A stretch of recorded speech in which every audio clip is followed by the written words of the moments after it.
హల్లెలూయా. చిన్న ప్రార్థన చేసుకుందాం.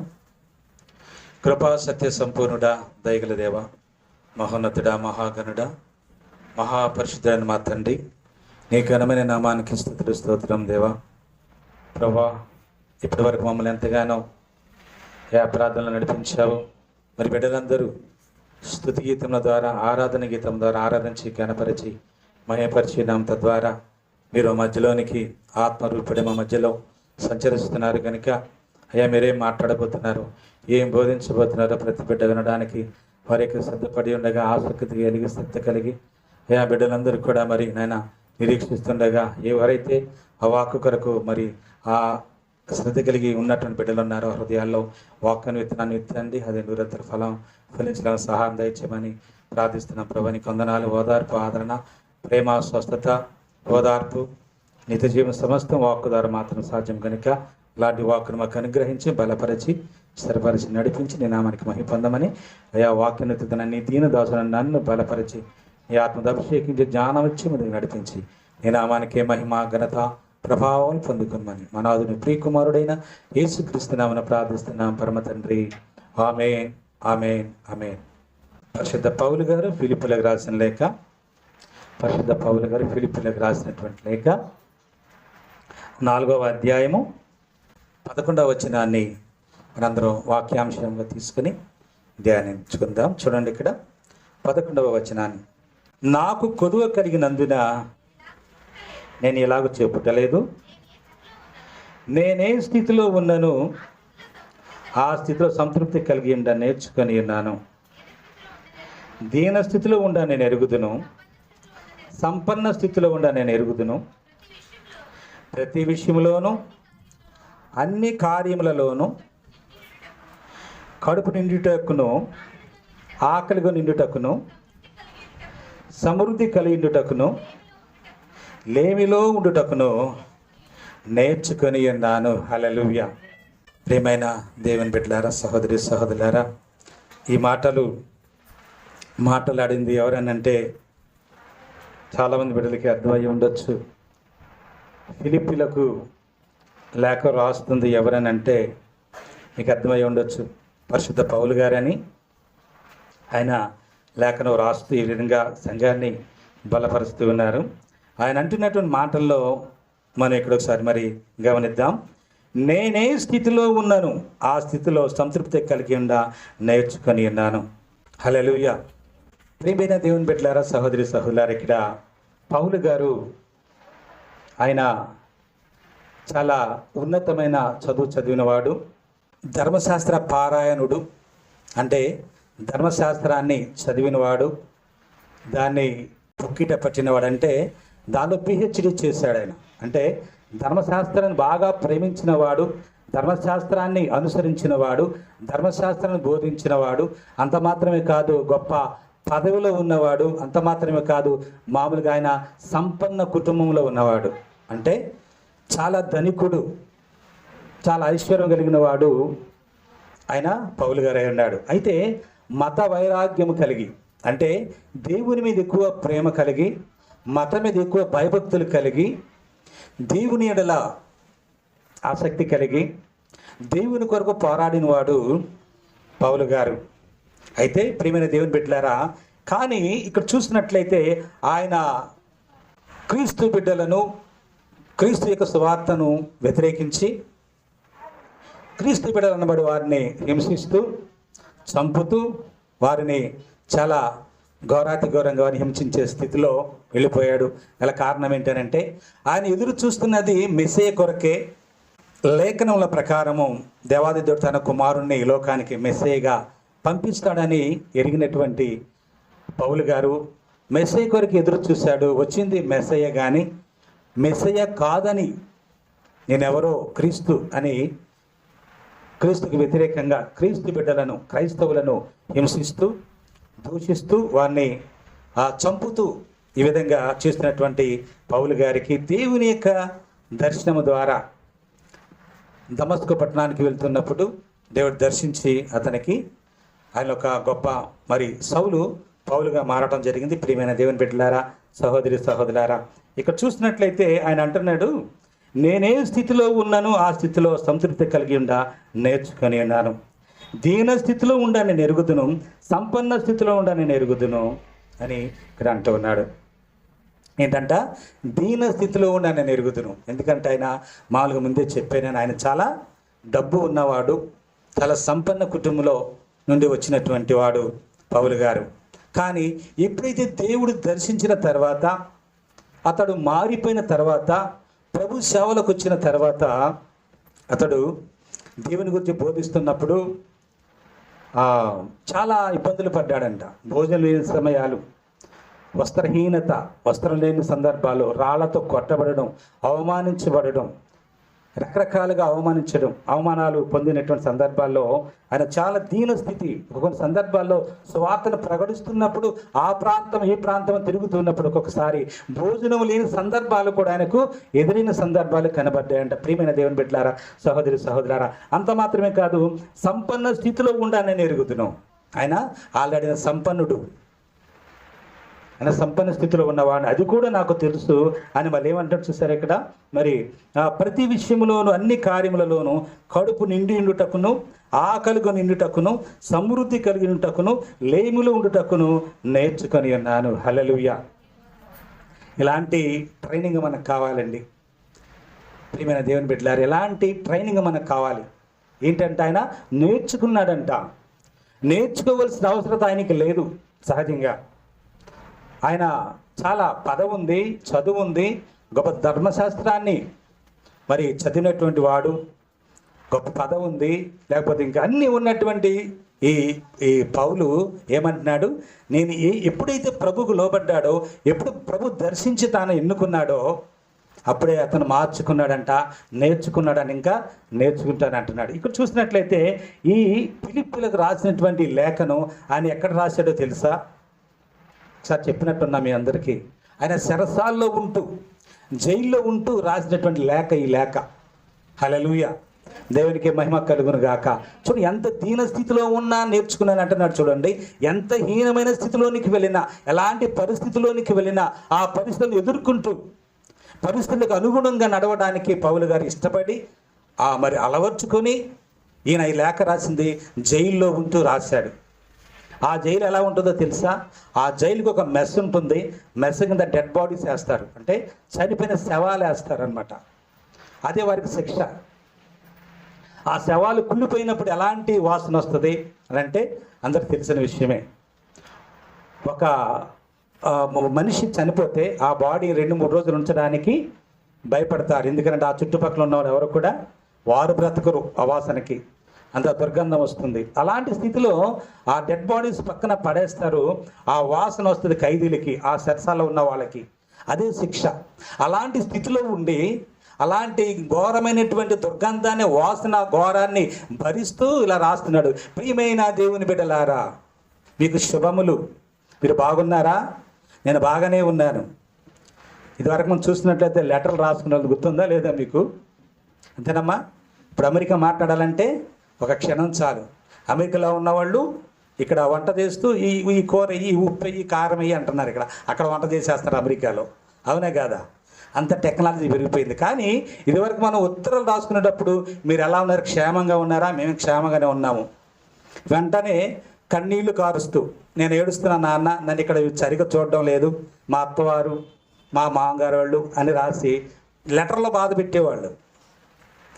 ఇక్కడ చూసినట్లయితే ఈయన అంటున్నాడు, ఎలాంటి స్థితిలో ఉన్నాడు పౌలు గారు? చెరసాల్లో ఉంటూ, ఆ దుర్గంధంలో ఉంటూ, ఘోరాతి ఘోరమైన ఏమైన స్థితిలో ఆ చెరసాల్లో ఆ బాధను అనుభవిస్తూ అంటున్నాడు. ప్రియమైన దేవుని బిడ్డలారా, ఫిలిప్పీలారా, మీరు ఎలా ఉన్నారు? బాగున్నారా? నేను బాగానే ఉన్నాను. బాగున్నాడు ఆయన. అక్కడ బాగున్నాడు అంటారా? ఎలాంటి స్థితిలో ఉన్నాడు? చాలా ఘోరమైన స్థితిలో. ఆ స్థితిలో దేవుని పనిని చేయడానికి, దేవుని సువార్తను చేయడానికి, ఆయనకి బాధ్యతను నెరవేర్చడానికి ఈ రీతిగా ఫిలిప్పీల సంఘాన్ని బలపరచడానికి ఈ రీతిగా రాస్తూ ఏమంటున్నాడు? నేను బాగానే ఉన్నా, మీరు బాగానే ఉన్నారు కదా సహోదరులారా అంటూ వారిచ్చిన కానుకల గురించి ఇక్కడ ప్రస్తావిస్తూ ఉన్నాడు. అంటే ఇప్పుడు సందర్భం కాదు కానీ చెప్తాను. 15 చూసినట్లయితే, ఫిలిప్పీలారా, సువార్త నేను బోధింపనారంభించి మాసిడోనియాలో నుండి వచ్చినప్పుడు ఇచ్చు విషయంలోను పుచ్చుకొని విషయంలోను మీరు తప్ప మరి ఏ సంఘపు వారును నాతో పాలెవరు కాలేదని మీకే తెలియను. హల్లెలూయా. ఒక సంఘం గురించి చెప్తున్నాడేమని. కొన్ని సంఘాలు ఉంటాయి ప్రియమైన దేవుని బిడ్డలారా, కొంచెం ఇచ్చే సంఘాలు ఉంటాయి, ఇవ్వని సంఘాలు ఉంటాయి. నేను కానుకల గురించి చెప్పటం లేదు, కానీ ఆయన అంటాడు, దానిలో ఉండి వారిని తృప్తిపరచడానికి, వారిని బలపరచడానికి రాస్తూ ఇచ్చుట యందును పుచ్చుకునుట యందును మీరు తప్ప మరి ఏ సంఘం వారు నన్ను బలపరచలేదు, నాకు సహాయం చేయలేదంటూ దాన్ని ప్రస్తావిస్తాం. అందు గురించి కాదు, కానీ ఇక్కడ నేను అంటున్నాడు, నేను ఏ స్థితిలో ఉన్నానో సంతృప్తి కలిగి ఉండ నేర్చుకొని ఉన్నాను. చూడండి, ఈరోజు ఇప్పుడున్నటువంటి పరిస్థితులు చూస్తే ఈ లోకం ఏ స్థితిలో ఉంది? సంతృప్తి కలిగే స్థితిలో ఉందా అని అంటే, ఈనాడు మన యొక్క లోకంలో చూస్తే ఎవరు సంతృప్తికరంగా ఎవరు లేరు. ప్రియమైన దేవుని బిడ్డలారా, సహోదరి సహోదరులారా, సంతృప్తి అనేది హృదయానికి సంబంధించింది, కానీ అన్నీ కలిగి ఉండడం వల్ల కలిగేది కాదు. హల్లెలూయా. గమనించండి, మీరు అన్నీ ఉండి అమ్మా నాకు అన్నీ ఉన్నాయి పర్వాలేదు, తృప్తిగా ఉన్నాను అనుకోవడానికి వీలు లేదు. ఇది సంతృప్తి కాదు. అన్నీ ఉండి క్రీస్తు మన జీవితాల్లో లేకపోతే అది అసంతృప్తి. నీ జీవితం వ్యర్థం, మన జీవితాలు వ్యర్థం. అన్నీ ఉండి క్రీస్తు లేకపోతే మన జీవితాలు వట్టి జీవితాలే. అయితే ఇక్కడ చూసినట్లయితే సంతృప్తి కలిగి ఉండటం అని అంటే, ఒక్కొక్కడు అనుకుంటాడు, ఏమనుకుంటాడు, అయ్యా నాకు సైకిల్ కావాలి ప్రభు అనుకుంటాడు. సైకిల్ ఇస్తాడు దేవుడు. మోటార్ సైకిల్ కావాలి ప్రభు అని ప్రార్థన చేస్తాడు, మోటార్ సైకిల్ ఇస్తాడు, బాగానే ఉంది. తర్వాత కారు కావాలంటాడు, కారు ఇస్తాడు దేవుడు. తర్వాత ఏం కావాలి మీరే చెప్పాలి. తర్వాత ఏం కావాలమ్మా? కారు తర్వాత ఇంకేం లేవా ఆప్షన్స్ పైకి? హెలికాప్టర్ కావాలంటాడు, అంతేనా? అంతే, లెక్క అయితే అదే మరి. కాబట్టి అంటే ఇక్కడ చూస్తున్నాడు, అంటే నేను ఎందుకు చెప్తున్నా అంటే, ఏ మనిషికి లోకంలో సంతృప్తి అనేది లేదు. ఏది కొత్తగా కలిగి ఉంటే దానితో సంతృప్తి కలిగి ఉండడానికి ఎవరు ఇష్టపడడం లేదు. నాకు ఇది ఉంది పర్వాలేదు, నాకు ఇల్లు ఉంది, ఈ గుడిసె ఉంది చాలు ప్రభా, నాకు గుడిసె ఇచ్చావు నీకు వందనాలు, నీకు కృతజ్ఞతాస్తుతులు అని చెప్పి ఆ గుడిసెలను బట్టి నువ్వు సంతృప్తి కలిగి ఉంటామా? అనుకోము. అది మానవ నైజం, మనిషి యొక్క తత్వం అన్నమాట. ఎందుకంటే ఎంతున్నా తృప్తి ఉండదు. కానీ తృప్తి అనేది హృదయానికి సంబంధించింది. నీ హృదయంలో ఇది నాకు చాలు పర్వాలేదు, అయ్యా నాకు ఇది ఇచ్చావుగా చాలయ్యా అనుకోవడానికి అది ఎంత ఇక పౌలు గారిలాగా నేను ఏంటంటే నేర్చుకున్నాడంట. ఈయన స్థితి నాకు తెలుసు, దీన స్థితి నాకు తెలుసు, సంపన్న స్థితి నాకు తెలుసు, ఏ స్థితిలో ఉన్న నేను నేర్చుకొని ఉన్నాను అని అంటున్నాడు. ఏ స్థితిలో ఉన్నది సంతృప్తి కలిగి ఉండడానికి మనం నేర్చుకునే స్థితిలో ఉంటేనే నిజమైన క్రైస్తవులము. ఒక ఆయన ఉన్నాడంట, ఒక జాలరి ఉన్నాడు, అంటే చేపలు పట్టి ఆయన ఒక చెట్టు కిందకు హాయిగా పని చేసుకుని పడుకుని చుట్ట కాల్చుకుంటూ హాయిగా ఉన్నాడంట. అటు నుంచి పోతూ ఒక సాఫ్ట్వేర్ కంపెనీ యజమాని ఆయన చూశాడంట, ఏంటి ఇతను ఇలా ఊరికే సామర్పోతులో పడుకున్నాడు, పని చేయడా అని ఆ కారు ఆపి దగ్గరికి వచ్చి, ఏమయ్యా లే పైకిలే, దున్నపోతులో పడుకున్నావు, పని చేయవా, ఏంటి అలా పడుకున్నావు, ప్రపంచంతో స్పీడ్గా ఉంటే కంప్యూటర్ యుగం అయితే ఎంత కష్టపడితే ఎంత మంచిది, మనం అలా పడుకున్నావు అంటే పైకిలే అని చెప్పానంటే, ఏంటయ్యా అన్నాడంట. ఏ కష్టపడవా నువ్వు అని అంటే, కష్టపడ్డాను పని చేసేస్తాను అయిపోయింది అనంట. ఏం పని చేశాను అంటే, ఇదిగో ఆ చెరువులో చేపలు పట్టాను, 100 రూపాయలు వచ్చింది, 100 రూపాయలు 40 రూపాయలు బియ్యానికి, 20 రూపాయలు కూరకి, ఇంకా ఏదో మిగిలి ఇంకా 10 రూపాయలు మిగిలింది. ఇది ప్యాకెట్ కూడా తీసుకున్నాక, అర్థం చేసుకోండి, ప్యాకెట్ కూడా కొనుక్కున్న తర్వాత ఇంకా డబ్బులు మిగిలినాయి. హల్లెలూయా. అవునయ్యా ఏంటి సరిపోయింది 100 రూపాయలు? సరిపోయిందయ్యా, నాకు నా ముసలిదానికి ఇంతకన్నా ఇంకా డబ్బులు మిగిలినవి 100 రూపాయల్లో. హాయిగా నాకు బీపీ లేదు, షుగర్ లేదు, హాయిగా జీవిస్తున్నాం ఏమన్నాడంట. ఆయనకు మధ్యపోయింది. లోపు ఫోన్ వచ్చింది, రష్యాలో కంపెనీ, అమెరికాలో కంపెనీ, ఇటలీలో కంపెనీ, అన్ని దేశాలైన కంపెనీలు ఉన్నాయంట, సాఫ్ట్వేర్ కంపెనీలు. కానీ ఆయనకి బీపీ ఉందంట, షుగర్ ఉందంట, కిడ్నీ జబ్బులు ఉన్నాయి, గుండె జబ్బులు ఉన్నాయి. ఏ సమయానికి పట్టమంటాడో తెలియదు ఆయనకే. ఇదేంటి ఎంత ప్రశాంతంగా ఉన్నావు నువ్వు? అయ్యో నాకు ఇదిగో ఫోన్ వచ్చింది, ఆ దేశంలో ఏమవుతుందో, ఆ కంపెనీలో ఏం జరుగుతుందో, అక్కడ కంపెనీలో ఏం జరుగుతుందో నా మైండ్ పోతుందయ్యా. నువ్వేంటి ఎంత ప్రశాంతం పడుకున్నావు అంటే, నాకే బీపీ లేదు, షుగర్ లేదు, హాయిగా ఉన్నానయ్యా, నేను నా యొక్క భార్య ప్రశాంతం బ్రతుకుతున్నాను, నాకే భయం బాధ లేదు అన్నాడంట. ఆయనకు చాలా మైండ్ పోయిందంట. ఆయనకి అవునా నిజమా అనుకుని ఒక్కసారిగా ఆయనలో అన్నటువంటి ఒక ఆలోచన వచ్చిందంట, నిజమే కదా, ఎంత ప్రయాసపడుతున్నాను, పరుగులు పెడుతున్నాను, ఇదిగో ఆ కారు ఈ కారు, అదిగో ఆ కంపెనీ ఈ కంపెనీ అంటూ పరుగులు పెడుతున్నాను. కానీ ఏ సమయానికి నా హార్ట్ అటాక్ ఉంది, బీపీ ఉంది, రకరకాల జబ్బులోనే నాకు ఆలోచించి ఎప్పుడు సడన్గా నా జీవితం ఆగిపోద్దో నాకే తెలియదు. కానీ ఇదిగో ఈ అబ్బాయిని బట్టి చూస్తున్నట్టు చక్క సంతృప్తిగా ఉన్నదని సంతృప్తిగా జీవిస్తున్నాడు. ఏ జబ్బులు లేవు, ఏ టెన్షన్ లేదు, ఏ బాధ లేదు, హాయిగా ఉన్నాడని చెప్పి అతను ఆశ్చర్యపోయాడు. అంటే ప్రియమైన దేవుని పెట్టారా, మనం కూడా చూస్తే ఈయన అంటున్నాడు, నేను ఏంటంట ఏ స్థితిలో ఉండా నేను ఎరుగుదును అని మళ్ళీ ఏమంటున్నాడు, ప్రతి విషయంలోను అన్ని కార్యములలోను కడుపు నిండుటకును, ఆకలిగా నిండుటకును, సమృద్ధి కలిగినటకును, లేమిలో ఉండుటకును నేర్చుకొని ఉన్నాను అని అనడానికి కారణం ఏంటంటే ప్రియమైన దేవుని బిడ్డలారా, సహోదరి సహోదరులారా, మనం కూడా మన జీవితాల్లో ఒక సందర్భాల్లో ఉన్నప్పుడు మనకు దేవుడు కలుగజేసినప్పుడు దానిని బట్టి సంతృప్తి కలిగి దేవునికి కృతజ్ఞతాస్తుతులు చెల్లించే స్థితిలో మనం ఉంటున్నామా? ఏదైతే నీకు ఉంటుందో, ఏదైతే దేవుడికి కొద్దిగా కలగజేశాడో దానిని బట్టే తృప్తి కలిగి, ప్రభా ఈరోజు నాకు, నా బిడ్డలకి, నా కుటుంబానికి ఈ ఆహారం ఇచ్చావు, లేకపోతే ఈ చిన్న గృహం ఇచ్చావు, నీకు వందనాలని ఆ గృహాన్ని బట్టి మీరు కృతజ్ఞత కలిగి ప్రార్థన చేయండి. తప్పనిసరిగా మీకు గొప్ప గృహం ఇస్తాడు, ఇంకా ఘనంగా దేవుడు నేను హెచ్చిస్తాడు. ఎందుకనంటే ఎప్పుడైనా మనం ఇక్కడ రండి ఒకసారి 3వ అధ్యాయం, ఫిలిప్పులో రాసిన 3వ అధ్యాయంలోనే 18వ వచనం చూస్తున్నట్లయితే నేను చదువుతాను, శ్రద్ధగా వినండి. అనేకులు క్రీస్తు శిలువకు శత్రువులుగా నడుచుకొనిచున్నారు, అనేకులు క్రీస్తు శిలువకు శత్రువులు నడుచుకొనిచున్నారు, వీరిని గూర్చి మీతో అనేక పర్యాయములు చెప్పి ఇప్పుడును ఏడ్చుచు చెప్పుచున్నాను. చూసారా ఎంత సత్యాన్ని ఇక్కడ ఆయన అనుభవించినటువంటి శ్రమలు, ఆయన అనుభవించిన కష్టము, ఆయన దేవుని దగ్గర పొందుకున్నటువంటి గొప్ప గొప్ప తృప్తి ఏదైతే తన జీవితంలో ఉందో దానిని బట్టి ఇతరులకు చెబుతూ ఇలాగంటున్నాడు, అనేకులు క్రీస్తు శిలువకు శత్రువులుగా నడుచుకొనిచున్నారు, అంటే దేవుని మాట వినలేని స్థితిలో ఉన్నారు. వీరిని గూర్చి మీతో అనేక పర్యాయములు చెప్పి ఇప్పుడును ఏడ్చుచు చెప్పుచున్నాను. హల్లెలూయా. అంటే తన యొక్క విశ్వాసుల కొరకు, తన సంఘం కొరకు రీతిగా ఆయన ఇలాగా కన్నీళ్లు విడుస్తున్నాడు. ఇదో కొంతమంది బిడ్డలు నడుస్తూ ఉన్నారు, కొంతమంది ఈ రీతిగా ఉన్నారు. ఇది తప్పిపోతున్నప్పుడు, అమ్మ మీరు తప్పిపోతున్నారు, ఇలా ఉండొద్దని చెప్పినప్పుడు ఎంత చెప్పినా కూడా సిలువకు ఎలా ఉన్నారంటే వాళ్ళు సిలువకు శత్రువులుగా నడుచుకుంటున్నారు అంటూ 19వ వచనం చూసినట్టయితే, నాశనమే వారి అంతము, వారి కడుపే వారి దేవుడు. చూడండి, ఇక్కడ చాలామంది ఎందుకు బ్రతుకుతున్నారనంటే జీవించడానికే, తినడానికే, కడుపు కొరకే, భోంచేయడానికే. పుట్టింది ఎందుకంటే భోంచేయడానికే, భోజనం ఎందుకంటే బ్రతకడానికే అన్నట్టుగా ఎంతసేపు ఈ ప్రయాసపడుతూ పరుగులు పెడుతూ ఆ జీవితం కొరకు వారి కొరకే ప్రయాసపడుతూ ఉంటారు. కానీ ఇక్కడ అంటున్నట్టు చూడండి, నాశనమే వారి అంతము, వారి కడుపే వారి దేవుడు, వారు తాము సిగ్గుపడవలసిన సంగతుల యందు అతిశయపడుచున్నారు.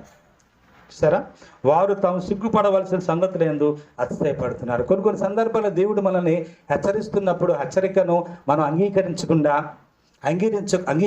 అంటే ఇది అవును ప్రభా నిజమే, నేను ఈ స్థితిలోనే ఉన్నాను, ఎలాగే తప్పిపోతున్నానని అనకుండా ఏం చేస్తారంటే వాళ్ళు అతిశయపడుతున్నారు. అవును, మేము ఇలా ఉన్నాం, అలా ఉన్నాము, దేవునికి ఇష్టమే కదా అంటే ఇలాగ రకరకాలుగా సమర్థించుకుంటూ వెళ్ళేవారు కూడా ఉంటారు. దానిక మరి కిందకు వస్తే 19వ వచనంలోనే, భూ సంబంధమైన వాటి మందే మనసు ఉంచుచున్నారు, మన పౌరస్థితి పరలోకమందున్నది, అక్కడ నుండి ప్రభువైన యేసుక్రీస్తును రక్షకుని నిమిత్తము కనిపెట్టుకొని ఉన్నాము. హల్లెలూయా. ఏంటంటే భూ సంబంధమైన వాటి అందే మనసు ఉంచుచున్నాము. అది భూ సంబంధమైన వాటి మీద అంటే మనకు కావచ్చు, భూమి మీద ఉండే కనబడే ఏదైనా కానీ, అది ఇల్లు అవ్వచ్చు, కారు అవ్వచ్చు, బంగ్లా అవ్వచ్చు, మనకు కావాల్సిన ప్రతిది కూడా వాటి మీద ఎక్కువ మనసును పెట్టి, దాని మీద ఎక్కువ మన యొక్క మైండ్ అంతా పెట్టి దేవునికి దూరం అయిపోయి దేవుని మాటకు మనం విధేయం కాలేకపోతున్నామంట. ఎందుకనంటే మరి అవన్నీ వద్దా మనకనంటే, వద్దా? భోజనం అక్కర్లేదా? వస్త్రాలు అక్కర్లేదా? ఒక ఇల్లు అవసరం లేదా? ఏవి మనకు అవసరం లేదని అంటే అన్నీ కావాలి మనకి. కావద్దని నేను అనట్లేదు, కానీ అది ఎంతవరకు అయితే అంతవరకే మరి దానిలో తృప్తి పొంది నడుచుకున్నట్లయితే మనకి ఎటువంటి ఇబ్బందులు మనకి ఎదురవు. కానీ మన పౌరస్థితి పరలోకమందున్నది, అక్కడ నుండి ప్రభువైన యేసుక్రీస్తును రక్షకుని నిమిత్తము కనిపెట్టుకొని ఉన్నాము. ప్రియమైన దేవుని బిడ్డలారా, అందుకే పౌలు గారు అంటున్నాడు 3వ అధ్యాయము 7-8 వచనాలు చూసినట్లయితే, అయినను ఏవి ఏవేవి నాకు లాభకరములై ఉండేనో వాటిని క్రీస్తు నిమిత్తము నష్టముగా ఎంచుకుంటుని నిశ్చయముగా నా ప్రభువైన యేసుక్రీస్తుని గూర్చిన అతి శ్రేష్టమైన జ్ఞానము నిమిత్తమై సమస్తమును నష్టముగా ఎంచుకొనుచున్నాను. క్రీస్తును సంపాదించుకొని ధర్మశాస్త్ర మూలమైన నా నీతిని కానీ క్రీస్తునందరి విశ్వాసం వలననైనా నీతి అనగా విశ్వాసం బట్టి దేవుడు అనుగ్రహించు నీతి గలవాడనై ఆయన యందు అగబడి నిమిత్తము ఏ విధం చేతన మృతుల నుండి నాకు పునరుత్థానం కలగవలెనని మరణ విషయంలో కూడా సమానము గలవాడని ఆయనను చూడండి, ఇక్కడ మరణ విషయంలో కూడా అందుకే ఆయన సిలువేశారు. చాలా హింసించి చంపారు పౌలు గారిని. ప్రియమైన దేవుని బిడ్డలారా, సహోదరి కిందకు వస్తే 11వ వచనం చూసినట్లయితే ఆయన శ్రమలలో పాలుపడవుట ఎట్టుతో ఎరుగు నిమిత్తమును సమస్తమును నష్టపరుచుకుని వాటిని పెంటతో సమానముగా ఎంచుకొనుచున్నాను. హల్లెలూయా. ప్రియమైన దేవుని బిడ్డ, ఆయన సమస్తం ఉన్నవాడు, ఆయన సంపన్నుడై ఉన్నాడు, లేకపోతే ఒక పదవి ఉంది, గొప్ప అధికారం ఉంది, అయినప్పుడు కూడా అన్నిటినీ క్రీస్తు ప్రేమ నిమిత్తమై క్రీస్తు గురించి అవన్నీ ఒక పక్కన పెట్టాడంట. ఎప్పుడైతే క్రీస్తు పట్టబడ్డాడో ఆయన ఒక వీధిలో నుంచుని ఆయన ప్రసంగం చేస్తూ ఉంటే పారిపోయారంట అందరూ కూడా. ఆయన ప్రసంగం చేస్తూ ఉంటే బైబిల్లో పట్టుకొని ప్రసంగిస్తూ ఉంటే పారిపోతున్నారంట జనాలు. ప్రియమైన దేవుని బిడ్డలారా, సహోదరి సహోదరులారా, ఇలా వినండి. ఇదిగో క్రీస్తు మంచివాడు, క్రీస్తు ప్రేమమని చెప్తా ఉంటే జనాలు పారిపోతున్నారంట. కారణం ఏంటో తెలుసా?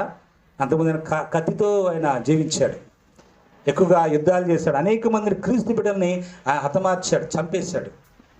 కాబట్టి సువార్తను ఉన్నటువంటి మొట్టమొదటి ఎవరు కూడా ఆయన దగ్గరికి రాలేదంట, పారిపోయిన సందర్భం. కానీ ఇంకా ఓర్పుతో సహనంతో ఆయన ఏం చేశాడు, మరి దేవుని యొక్క మరి స్వార్థ నిమిత్తమై తన యొక్క జీవితాన్ని సమర్పిస్తూ దీన స్థితిలో ఉండని ఎరుగుతును, సంపన్న స్థితిలో ఉన్న ఎరుగుతును అని చెప్పి మరి అన్నాడు. కారణం ఏంటంటే 1 తిమోతి దీన్ని ఒకసారి తిమోతి రాసిన మొదటి లేఖ పౌలు గారే రాసింది. అది 1 తిమోతి 6వ అధ్యాయము 7వ వచనం చదువుతారు ఎవరైనా? మనం ఈ లోకంలోనికి ఏమీ తేలేదు, దీనిలో నుండి ఏమీ తీసుకొని పోలేము. కాగా అందశ్రద్ధగా ఉండండి. కాగా అన్న వస్త్రము గలవారమై ఉండి వాటితో తృప్తి పొంది ఉందము. ధనవంతులగుటకు ఆపేక్షించువారు శోధనలోను ఉరిలోను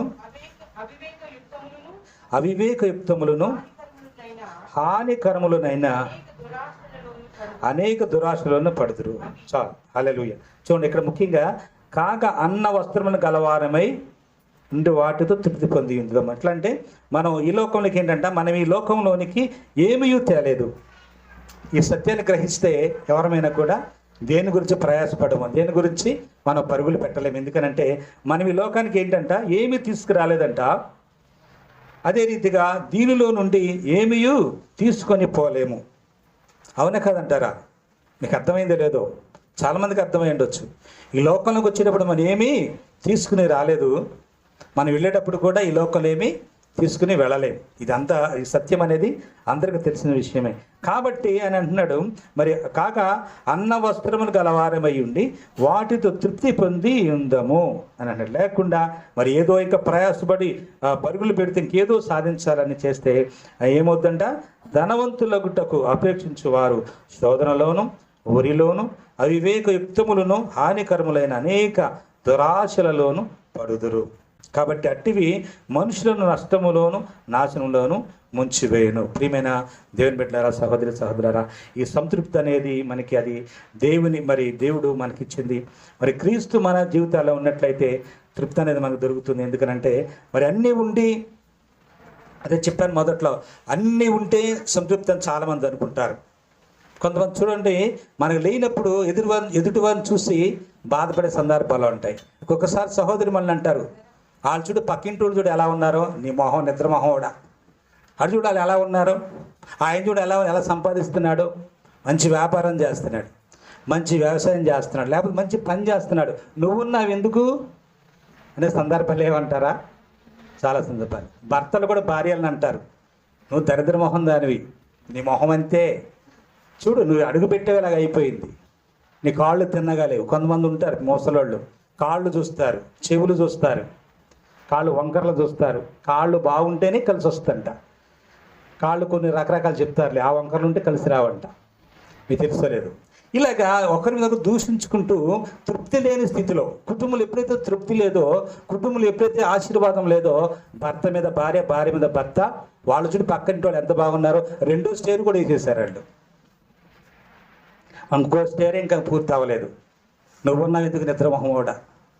ప్రియమైన దేవుని మెట్లారు, ఇవన్నీ జరిగే సమాజంలో రకరకాలుగా విమర్శించుకునే సందర్భాలు. లేకపోతే పక్కింటి వాళ్ళు చూడ ఆ విధంగా కారు కొనుక్కున్నారు, మన కారు లేనే లేదు, ఇలా అనుకునే వారు కూడా ఉంటారు. ఇవన్నీ పిచ్చి పనులు. దేవుడు మీకు ఏదైతే ఇచ్చాడో, ఏదైతే మనం ప్రేమించి మనం పరీక్షిస్తున్నాడో, మీకే కొద్ది అయితే మీకు ఇచ్చాడో ఆ కొద్దినే ప్రేమించండి. ఆ కొద్దినే మీరు సంతృప్తి కలిగి ఉండండి.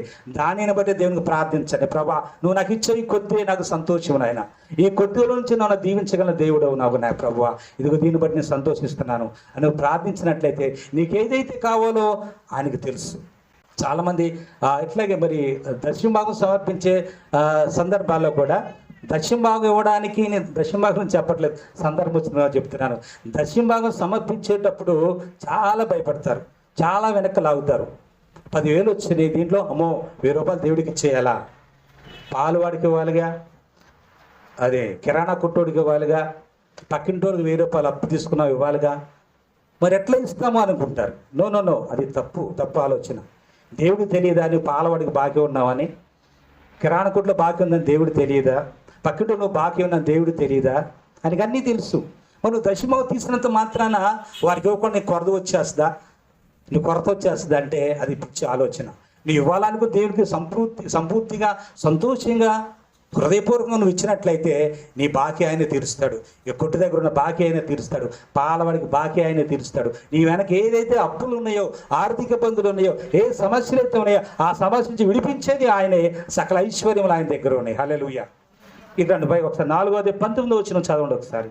ఫిలిప్పీయులకు రాసినలాగే 4:19 కాగా దేవుడు తన ఐశ్వర్యము చొప్పున క్రీస్తు యేసునందు మహిమలో మీ ప్రతి అవసరమును తీర్చును. హల్లెలూయా. ఏంటమ్మా చూడండి ఇక్కడ, కాగా దేవుడు తన ఐశ్వర్యము చొప్పున క్రీస్తు యేసునందు మహిమలో మీ ప్రతి అవసరమును తీర్చును. ప్రతి అవసరము చూడండి ఇక్కడ. మరి చాలా కుటుంబాలు చూసినట్లయితే ఆర్థిక ఇబ్బందులు ఎక్కువ ఉంటాయి, అప్పుల బాధలు ఎక్కువ ఉంటూ ఉంటాయి.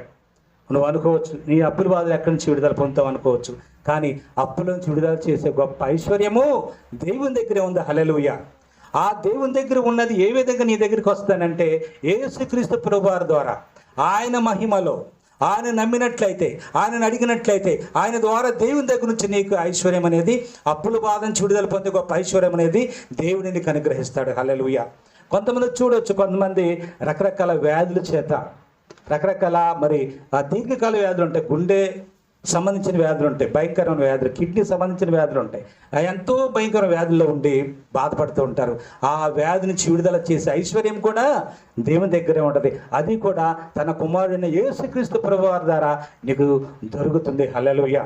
కొంతమంది చదువుకునే బిడ్డలు ఉంటారు, జ్ఞానం కొదువుగా ఉంటుంది, జ్ఞానం సరిగా ఉండదు, చదవలేరు, ఎక్కువ ర్యాంకులు రావు, ఎక్కువ మార్కులు రావు, వారికి జ్ఞానం కొద్దిగా ఉంటుంది, తక్కువగా ఉంటుంది. అలాంటి వారికి జ్ఞానం కావాలంటే అది కూడా దేవుని దగ్గర ఉన్న గొప్ప ఐశ్వర్యం అనేది, ఆ ఐశ్వర్యం కూడా, జ్ఞానం అనే ఐశ్వర్యం కూడా దేవుని దగ్గర నుంచి నీకు వస్తుంది. ఎవరి ద్వారా?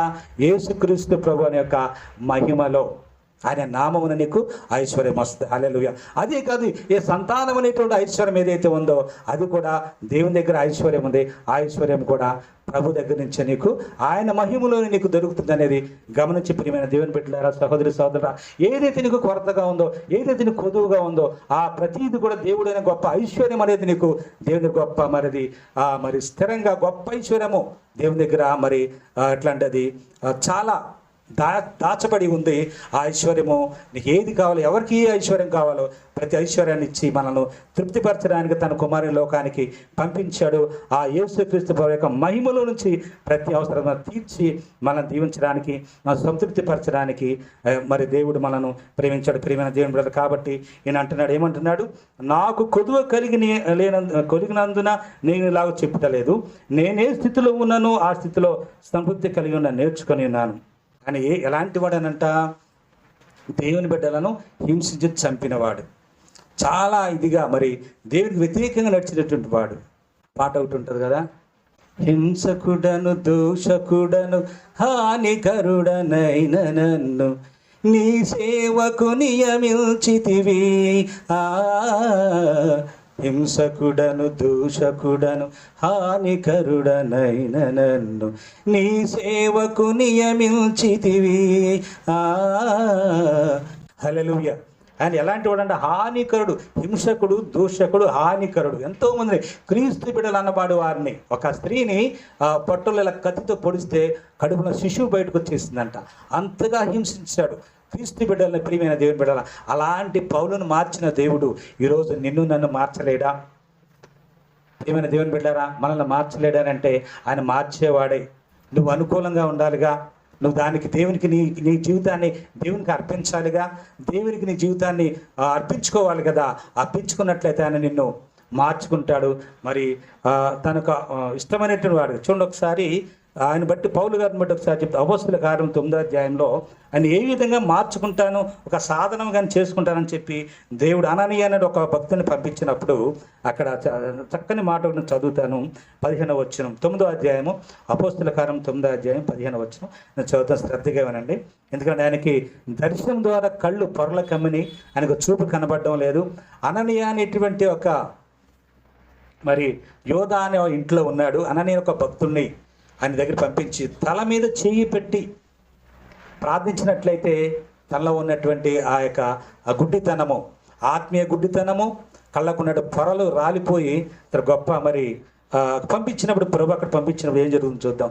అందుకు ప్రభు, నీవు వెళ్ళుము, అన్యజనుల ఎదుటను రాజుల ఎదుటను ఇశ్రాయేలుల ఎదుటను నా నామము భరించుటకు ఇతడు నేను ఏర్పరచుకుని సాధనమై ఉన్నాడు. హల్లెలూయా, హల్లెలూయా. చూసారా, పౌలు గారిని దేవుడు ఒక సాధనముగా నిలబెట్టుకున్నాడు. ఒక సాధనముగా, ఒక పాత్రని మనం వాడుకుంటాము. దేవుడు ఒక సాధనముగా దేవుడు పౌలు గారిని వాడుకొని ఆయన ద్వారా ఇదిగో ఈ బైబిల్లో ఉంటే, ఈ బైబిల్ అంతా దీంట్లో ఒక 30% ఎక్కువ లేఖలు రాసినటువంటిది ఎవరంటే పౌలు, పరిశుద్ధ పౌలు గారే.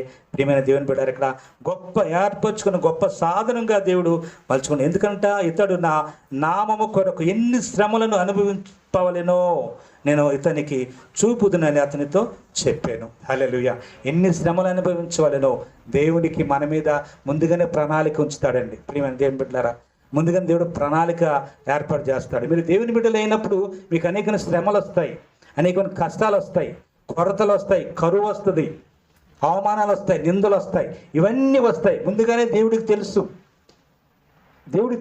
కానీ మీరు అంగీకరించాలి. అవును ప్రభా, ఇదిగో నాకు ఇలాంటి శ్రమ వచ్చింది, ఇలాంటి అవమానం వచ్చింది, నేను ఎంతగా నీతిగా జీవించిన, ఇది గమనించాలి. నేను ఎంతగా నీతిగా జీవించిన, ఎంత పరిశుద్ధంగా జీవించిన, ఎంతగా మంచిగా జీవించిన నాకు శ్రమ ఎదురవుతుంది, అవమానం ఎదురవుతుంది, నింద ఎదురవుతుంది. ప్రభా, నీకే నా జీవితాన్ని అర్పించానన్నప్పుడు ఆ శ్రమ వెనక, ఆ అవమానం వెనక గొప్ప ఆశీర్వాదం అనేది, ఆ నిందల వెనక గొప్ప దీవెన అనేది దేవుడు దాచిపెట్టి ఉంటాడు. ఇక్కడ పౌలు గారిని బట్టి ఒక సాధనగా నేను ఏర్పాటు చేసుకుంటున్నాను. నువ్వు వెళ్ళి అతని తల మీద చేపెట్టి ప్రార్థించగానే అక్కడ మరి భక్తులు ప్రార్థించుకొని ఏమైందంటే ఆ కళ్ళకున్న పొరలు రాలిపోయినాయి. శారీరకంగా అతడు మరి స్వస్థత పొందుకున్నాడు. అదే రీతిగా 3 రోజులు ఉపవాసం ఉండి అక్కడ ప్రార్థించాడు. తన ఆత్మ కూడా స్వస్థత పొందుకుంది. శారీరకంగా ఆత్మీయంగా కూడా ఆయన మారిపోయాడు. పౌలు గారు అక్కడి నుంచి ఆయన సువార్తను ప్రకటించడం మొదలుపెట్టాడు. కాబట్టి నేను ఏ స్థితిలో ఉన్నా, సంపన్న స్థితిలో ఉన్నా, దీన స్థితిలో ఉన్నా, నేను మరి సంతృప్తి కలిగి ఉండడానికి నేను ఇష్టపడుతున్నాను అని చెప్పి ఆయన చెప్పడంలో చాలా గొప్ప అర్థం ఉంది. ప్రియమైన దేవుని బిడ్డారా, మీరు అనుకోవచ్చు ఈరోజు నేను ఇలా ఉన్నాను, ఏ స్థితిలో ఉన్నాను, నా కుటుంబం చిన్నగా ఉంది, నా కుటుంబం లేని స్థితిలో ఉంది, దీన స్థితిలో ఉంది, లేకపోతే నా జీవితం ఎలా ఉంది, నేను నా జీవితం ఏంటని అసంతృప్తితో ఎవరైనా ఇక్కడ ఉన్నట్లయితే ఈరోజు దేవుడు మీతోనే మాట్లాడుతున్నాడు. ప్రియమైన దేవుని బిడ్డారా, ఆయన నిన్ను హెచ్చించబోతున్నాడు, మిమ్మల్ని హెచ్చించబోతున్నాడు, మిమ్మల్ని నూరంతరకు దీవించడానికైనా ఇష్టపడుతున్నాడు. మీరు దేవునికి అప్పగించుకుంటారా? ఈరోజు నేను అడుగుతున్నాను. ప్రతి ఒక్క జీవితాన్ని దేవుడికి మీరు అప్పగించుకున్నట్లయితే ఆయన సంతృప్తి ఎలా ఉండాలో అని నీకు హెచ్చించి, నీకు కావాల్సిన ప్రతిదీ సమకూర్చి నూరంతలకు దీవించి నేను హెచ్చించే దేవుడు అనే అట్టి కృపను దేవుడు మనందరికి అనుగ్రహించి ఆశీర్వదించును గాక. ఆమేన్, ఆమేన్, ఆమేన్. ప్రార్థన చేసుకుందాం. చిన్న ప్రార్థన. స్తోత్రములు తండ్రి ప్రభా, ఈరోజు నాయన ప్రభా మేమందరం కూడా నాయన ఏ స్థితిలో ఉండాలో, ఏ స్థితిలో ఉన్నా ఎలా ఉండాలి, దీన స్థితిలో ఉంటే ఎలా ఉండాలి, సంపన్న స్థితిలో ఎలా ఉండాలి, ఉన్నప్పుడు ఎలా ఉండాలి, లేనప్పుడు ఎలా ఉండాలి, ఏ స్థితిలో కూడా మేము ఎటు మాత్రం తొట్టుల పాటు లేకుండా, ఎలాంటి అసంతృప్తి లేకుండా జీవించడానికి మేము ఎలా ఉండాలో ప్రభా పౌలు గారిని బట్టి మేమందరం కూడా ఈరోజు నేర్చుకుని ఉన్నాం. ప్రభా నీకు వందనాలు, స్తోత్రములు స్తోత్రములు స్తోత్రం తండ్రి. ప్రభా అలాంటి అయా మరి కృపను మాకు ఇచ్చినందుకు వందనాలు, స్థుతులు, స్తోత్రం తండ్రి. ప్రభా అయా మరి మత వైరాగ్యంతో ఉన్నటువంటి పౌలు ఏ రీతిగా నా తండ్రి ఆయన ఏళ్ళ భయభక్తులు కలిగి చేశాడో, మరి అదే రీతిగా నిజ దేవుడిని ఎదిగిన తర్వాత ఆయన ఏ రీతిగా మరి తన జీవితాన్ని మార్చుకున్నాడో, ఏ రీతిగా ప్రభు గారు ప్రయాసపడి ఎంతో శ్రమలు పొంది ప్రభా నీ నామంలో మరి అనేక మంది రక్షించడానికి అయా ప్రయాసపడ్డాడు. మేము వాక్యం ద్వారా విని అన్నాం ప్రభా నీకు వందనాలు. అదే రీతిగా ఇక్కడ ఉన్నటువంటి బిడ్డలు ఎవరైతే వారి జీవితాలు అసంతృప్తి ఉందో, వారి జీవితాలు ఏ కొరత అయితే, ఏ కొదువైతే ఉందో, ఆ కొదువైన కొరతను నజరేయుని యేసు నామములో తొలగించబడును గాక నాయన. వారి జీవితాలు వారికి ఉన్న దాన్ని బట్టి వారు తృప్తి పడినట్లయితే అయా నువ్వు వారిని నూరంతలుగా దీవిస్తానని, వారిని హెచ్చిస్తానని చెప్తున్నావు ప్రభా నీకు వందనాలు. అలాంటి కృపని కూడి వచ్చిన ప్రతి బిడ్డను, ప్రతి కుటుంబానికి దయచేసి అయ్యా దీవించి నడిపించమని ప్రార్థిస్తున్నాం ప్రభా నీకు వందనాలు, స్తోత్రాలు తండ్రి. అదే రీతిగా ఏ స్థితిలో ఉన్నా కూడా నాయన నీకు లోబడి జీవించే భాగ్యాన్ని కూడి వచ్చిన ప్రతి బిడ్డకు అనుగ్రహించి నీ నామానికి మహిమ ఘనత ప్రభావాలు పొందమని ప్రభా, అదే రీతిగా నీ నామానికి మహిమ పొందమని మన ఆదుని ప్రియకుమారుడైన యేసుక్రీస్తు నామమున ప్రార్థిస్తున్నాం పరమ తండ్రి. ఆమేన్, ఆమేన్, ఆమేన్.